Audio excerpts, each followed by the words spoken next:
ജീവൻ sir, ചർച്ച തുടങ്ങിയ പോലെ ആ ഘട്ടത്തിലല്ല ഇപ്പോൾ നമ്മൾ നിൽക്കുന്നത്. രണ്ട് പ്രധാനപ്പെട്ട സൂചനകൾ വന്നിരിക്കുന്നു. ഒന്ന്, ബി ജെ പിയെ സംബന്ധിച്ചാണെങ്കിൽ B J P core committee അംഗം എന്ന സൂചന.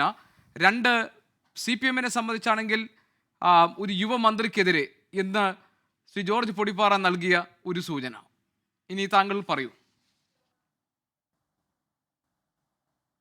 ഈ രണ്ട് സൂചനകളും ഒരുപക്ഷെ ശരിയായിരിക്കാം, അതൊന്നും ഞാൻ നിഷേധിക്കുന്നില്ല.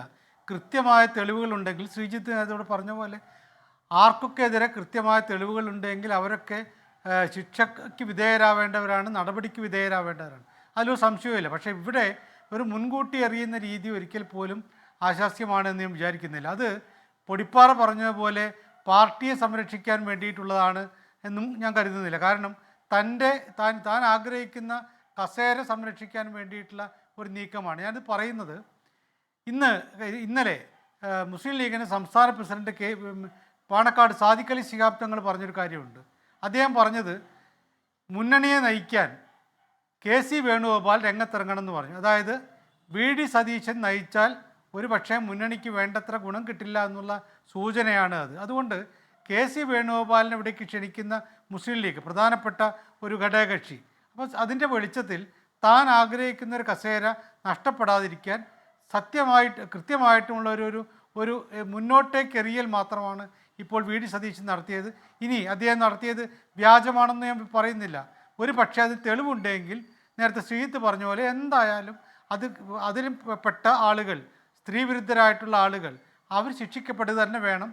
അത് പക്ഷേ അദ്ദേഹം തെളിവുമായിട്ടാണ് രംഗത്ത് വരേണ്ടത്. സത്യത്തിൽ അദ്ദേഹമല്ല തെളിവുമായിട്ട് വരേണ്ടത്. ഇതിന് വിധേയരായിട്ടുള്ള ഇരകളുണ്ടല്ലോ, അവരാണ് സത്യത്തിൽ കൊണ്ടുവരേണ്ടത്. അതിനൊപ്പം നിൽക്കുകയായിരുന്നു സതീശൻ ചെയ്യേണ്ടിയിരുന്നത്. അല്ല അദ്ദേഹം തെളിവ് തേടിപ്പോകുന്നതിൽ ഒരു വേണമെങ്കിൽ അദ്ദേഹത്തിനെതിരെ ആരോപണം ഉന്നയിക്കാവുന്ന, അദ്ദേഹത്തിൻ്റെ ഒരു കൃത്രിമമായിട്ടുള്ള രേഖ ഉണ്ടാക്കലാണ് എന്ന് പറയാനൊക്കെയുള്ള സാധ്യത കൂടുതലാണ്. ശ്രീജിത്ത്,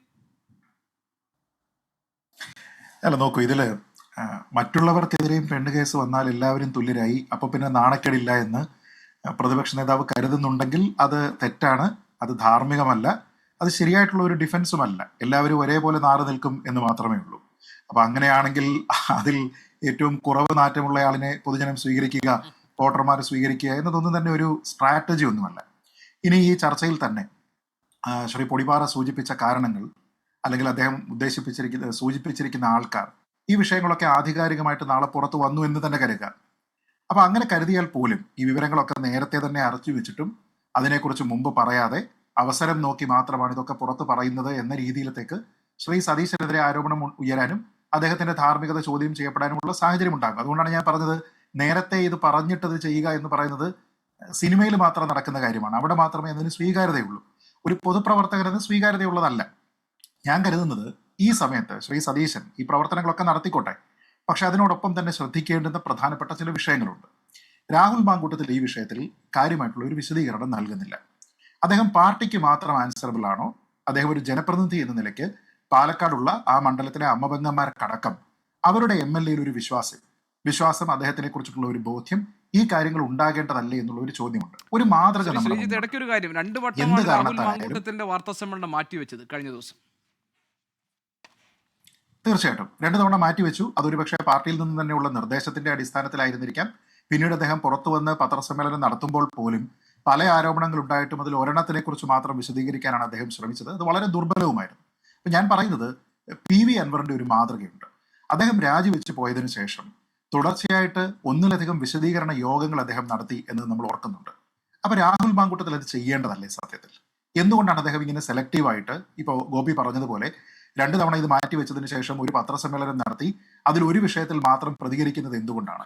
ഏറ്റവും ചുരുങ്ങിയത് ആരോപണ വിധേയനായ ഉടൻ തന്നെ മുകേഷ് രാജിവെക്കണം എന്ന് യാതൊരു വിധത്തിലുള്ള ആശയക്കുഴപ്പവും ഇല്ലാതെ പറഞ്ഞ രാഹുൽ, ആരോപണ വിധേയനായി നിൽക്കുന്ന താൻ എന്തുകൊണ്ട് രാജിവെക്കുന്നില്ല എന്നെങ്കിലും പാലക്കാട്ടെ മണ്ഡലത്തിലെ ജനങ്ങളോട് പറയേണ്ടതാണ്. അപ്പൊ അതിന് അദ്ദേഹത്തിനെ പ്രേരിപ്പിക്കുക എന്ന് പറയുന്നത് സതീശൻ ചെയ്യേണ്ടതാണ്. അപ്പൊ ഇതിന്റെ ഒരു ഭാഗത്ത് ഈ പറയുന്ന വെല്ലുവിളികളോ ആംഗ്യങ്ങളോ പ്രകടനങ്ങളോ ഒക്കെ നടക്കട്ടെ. എനിക്ക് വലിയ സന്തോഷമുണ്ട്. കാരണം കഴിഞ്ഞ കുറെ കാലമായിട്ട് നിരവധി വിഷയങ്ങൾ ഉണ്ടായിട്ടും കോൺഗ്രസ് ഒരു പ്രതിപക്ഷ പാർട്ടിയായിട്ട് പ്രവർത്തിക്കുന്നില്ല എന്ന രീതിയിലുള്ള കടുത്ത വിമർശനം കൂടിയുള്ള ആളാണ് ഞാൻ.